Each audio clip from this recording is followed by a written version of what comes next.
If He Had Been With Me by Laura Nowlin. Chapter 11, The Field at the Bottom of the Steps to Nowhere Floods with the Spring Rain. The boys walk around this impermanent lake together, threatening to push each other in or pretending they are about to jump in to make us scream. We hear that hardly anyone ever goes to the spring fling, so we decide that it must be cool and that we will go. The girls all come over to my house to get ready. The dance is casual, and we're all wearing jeans.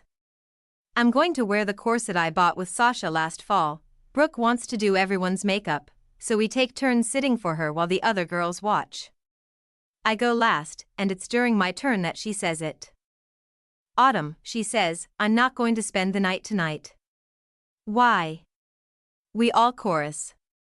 Everyone's overnight stuff, including Brooke's, is all clustered together by my bed.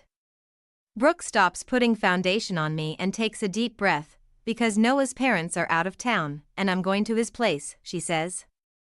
There is a moment of silence. "Are you?" Angie says, her voice trailing off. Brooke looks around at all of us, and nods.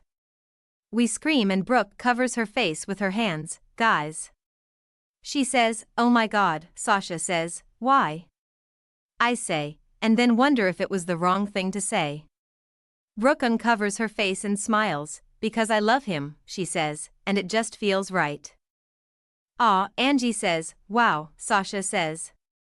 "Now I'm going to be thinking about it all night." We laugh. We're going to walk to his house after the dance. "Tell your mom I got sick and left early, okay?" Brooke says. I nod. "I'll come get my stuff tomorrow." "You're going to tell us everything, right?" Angie says. "Well." She says, "You have to." Sasha says. We all agree that she has to. When the boys arrive, we all file downstairs together and my mom takes our picture before we all pile into the van to go to the school. Jamie looks hot, and I tell him in his ear on the way there. He smiles and doesn't say anything, but when I squeeze his hand, he squeezes back. Out of 1,500 students, about 60 show up for the spring fling. We have the floor to ourselves and we dance together in the middle and shout requests at the DJ, who actually complies. Because there are so few students, nobody stops us when we start to dance on the tables. It doesn't matter how we dance because there is hardly anyone to see us, and our dance moves and requests become more and more ridiculous. We make a conga line. We do the Macarena when the electric slide is blasting out of the speakers. We exhaust ourselves dancing, drink some punch, and then go dance again. At the first slow song, Jamie asks our principal, Mrs. Black, to dance, and she does amid cheers from all across the room. We congratulate ourselves and agree. The spring fling is cool because nobody goes. It's a long time before the DJ plays another slow song. By then my heart is pounding, and I'm so out of breath I practically collapse into Jamie. He looks so handsome that I get butterflies in my stomach looking at him. I wrap my arms around his neck and we sway to the music. "I love you," I say, and I'm not saying it to remind myself that I do. At this moment I can feel it. "Love you too," he says. "Did you hear about Brooke and Noah?" I ask. Jamie rolls his eyes and sighs. "Yeah, he was bragging about it all afternoon." He says. "Really?" I ask. "What did he say?" He shrugs. "He just said that they were gonna do it." And? And what? What else did he say? He didn't say anything else. He just said they were gonna do it tonight. Well, that's not bragging. Yes, it is. Why? What are you talking about? Jamie says.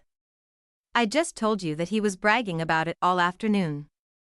I just don't understand how he was bragging all afternoon if all he said was that they were going to do it. That's like one sentence. Never mind, Jamie says. I don't want to talk about it. Why not? I just don't, okay? But why, Autumn? I don't want to talk about them having sex, okay? Fine, I say. We finish the song in silence. Afterward, I ask Angie to go to the bathroom with me. We talk about our hair and how much fun we are having, and a little bit about Brooke, of course. It's kind of weird, isn't it? She says. I mean that Brooke won't be a virgin tomorrow. It doesn't seem real. Yeah, I know, I say. We go back outside. I look at Jamie from a distance and try to bring back the good feeling I had before, but I can't. I wonder if when Brooke kisses Noah, if she sometimes imagines that he's someone else. I wonder if when she touches herself, he is the only one she ever thinks about. I tell myself relationships are hard work. No one is perfect. There's no such thing as happily ever after. On Monday, on the steps to nowhere, Brooke says that afterward you don't feel any different, except you love him so much more than before, but you're not like, oh my god, I'm not a virgin anymore, really? I say. I think that would be the only thought I could think afterward.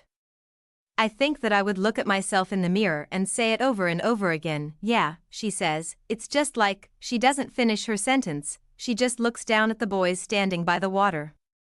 They are seeing who can throw rocks the farthest. I watched Jamie win. I imagine it just feeling right with him. Did it hurt? Angie says, oh yeah, Brooke says.